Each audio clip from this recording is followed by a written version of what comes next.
Halo teman-teman, jumpa lagi dengan saya Rence Binu dalam pembahasan soal SKB PGSD 2020 Pedagogik Part 10. Jangan lupa subscribe dan bunyikan loncengnya ya. Terima kasih. Soal nomor 1. Berikut ini yang merupakan dimensi proses ranah kognitif hasil revisi taksonomi Bloom oleh Anderson LW dan Krathwohl DR pada tahun 2001 adalah A. Mengingat, memahami, mengaplikasikan, sintesis, mengevaluasi dan mencipta. B. Mengingat, memahami, mengaplikasikan, menganalisis, mengevaluasi dan mencipta. C. Mengingat, memahami, sintesis, menganalisis, mengevaluasi dan mencipta. D. Mengingat, sintesis, mengaplikasikan, menganalisis, mengevaluasi dan mencipta. Jawabannya adalah B. Mengingat, memahami, mengaplikasikan, menganalisis, mengevaluasi dan mencipta. Pembahasan taksonomi Bloom yang lama terdiri atas pengetahuan, pemahaman, aplikasi, analisis, sintesis, dan evaluasi. Sedangkan ranah kognitif revisi taksonomi Bloom oleh Anderson dan Krathwohl pada tahun 2001 yakni mengingat, memahami, mengaplikasikan, menganalisis, mengevaluasi, dan mencipta. Soal nomor 2 yang termasuk dimensi pengetahuan menurut revisi taksonomi Bloom oleh Anderson dan Krathwohl tahun 2001 kecuali A. Pengetahuan faktual, B. Pengetahuan fiksi, C. Pengetahuan metakognitif, D. Pengetahuan konseptual.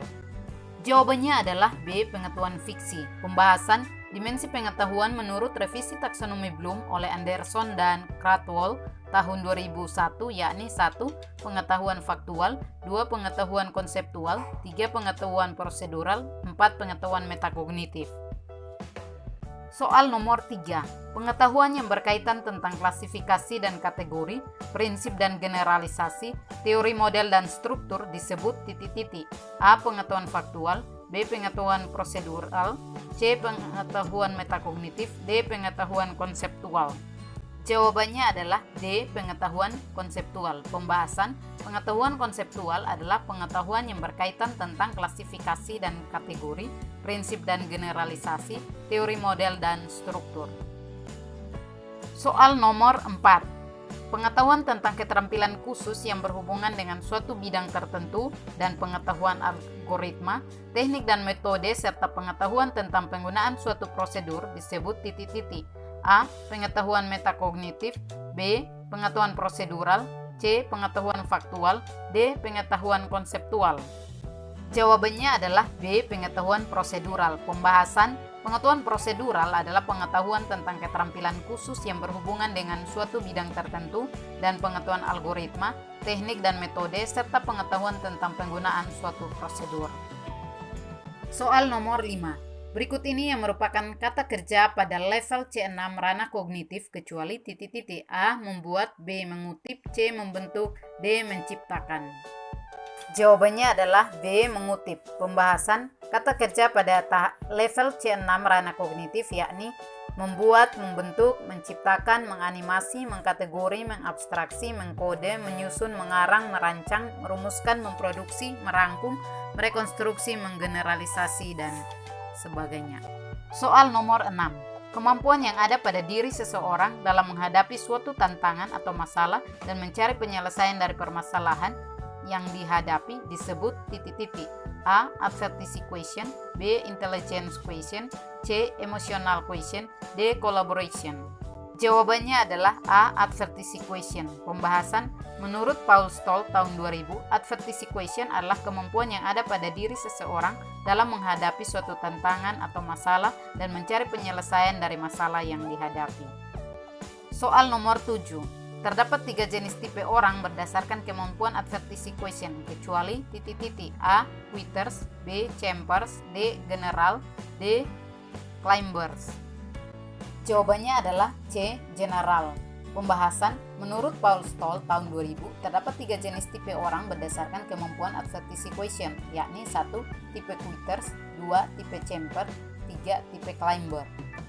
Soal nomor 8. Seorang peserta didik memilih untuk menghindari kewajibannya, mudah kecewa, putus asa, mundur dan berhenti berusaha ketika berhadapan dengan tantangan, Berdasarkan tipe advertising question, siswa tersebut berada pada kelompok tipe A. Quitters, B. Chambers, C.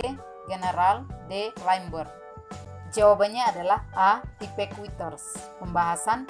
Menurut Paul Stoll tahun 2000, tipe Quitters adalah tipe yang menghindari kewajiban, mudah kecewa, mudah putus asa, mundur dan berhenti berusaha ketika berhadapan dengan tantangan.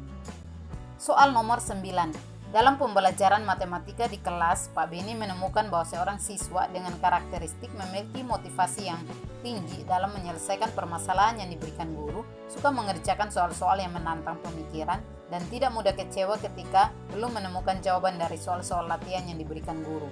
Menurut tipe advertising question, karakteristik siswa tersebut berada pada tipe A. Chambers, B. Climbers, C. General, D. Quitter. Jawabannya adalah B. Tipe Climbers. Pembahasan. Menurut Paul Stoll, tipe Climbers merupakan kelompok orang dengan karakteristik memiliki motivasi yang tinggi dalam menyelesaikan permasalahan, suka hal-hal yang menantang pemikiran, tidak mudah kecewa dan putus asa dalam menghadapi tantangan hidup.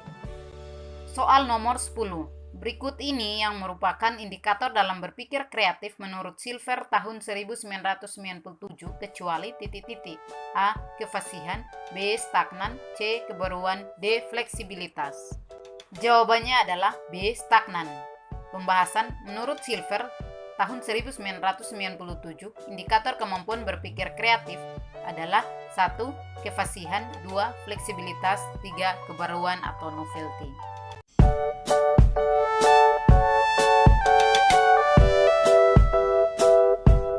Terima kasih sudah menonton video ini.